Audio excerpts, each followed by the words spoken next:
Friends today episode பார்க்குறதுங்க நம்ம சேனலை subscribe பண்ணாதவங்க பண்ணிக்கோங்க. பக்கத்தில் இருக்க பெல் ஐக்கானை கிளிக் பண்ணிக்கோங்க. பொன்னி வரலட்சுமி பூஜைக்கான ஏற்பாடு சிறப்பாக பண்ணுறாங்க. ஐயர்கிட்ட கேட்குறாங்க, அம்மனுக்கு மாலை போடட்டுமான்னு சொல்லிட்டு. நீங்கள் போடுறது தாம்மா நல்லது, போடுங்கன்னு சொல்கிறாங்க.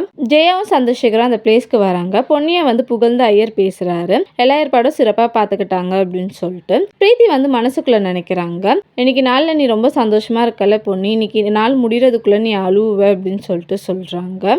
ஜெயா ஐயர்கிட்ட வரலட்சுமி பூஜை ஸ்டார்ட் பண்ண சொல்றாங்க. மஞ்சள் குங்குமத்தை பொன்னியையும் சக்தியும் கொடுக்க சொல்றாங்க. பொன்னி எல்லார் காலையும் விழுந்து ஆசீர்வாதம் வாங்கி தாலியில குங்குமம் வாங்கிக்கிறாங்க. பொன்னி ஜெயா கிட்ட சொல்றாங்க, என்னையும் பவானி அக்காவும் நீங்க ஆசீர்வாதம் பண்ணுங்க அப்படின்னு சொல்லிட்டு அவங்க கையில குங்குமம் மஞ்சள் வாங்கிக்கிறாங்க. பொன்னி சக்தி கிட்ட குங்குமம் வாங்கிக்க வராங்க. சக்தி பொன்னியை பார்த்துட்டு இருக்காங்க. பொன்னி சக்தியை பார்த்துட்டு இருக்காங்க. குங்குமம் தவறி கீழே விழுந்துருது. பொன்னி ரொம்ப ஃபீல் பண்றாங்க.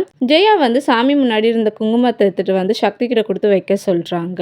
ஃபேமிலி மெம்பர்ஸ் எல்லாருமே பொன்னியை சமாதானப்படுத்துறாங்க. பொன்னி சொல்றாங்க, சாதாரண நாள்லயே குங்குமம் கீழே விழுந்தா அபசகுணம்னு சொல்லுவாங்க. இன்னைக்கு எங்க கல்யாண நாள், வரலட்சுமி பூஜை வேற இன்னைக்கு, எனக்கு மனசு கேட்கலன்னு சொல்றாங்க. சக்தியும் சமாதானப்படுத்துறாரு. பிரீத்தி சந்தோஷப்படுறாங்க. தேங்க்யூ.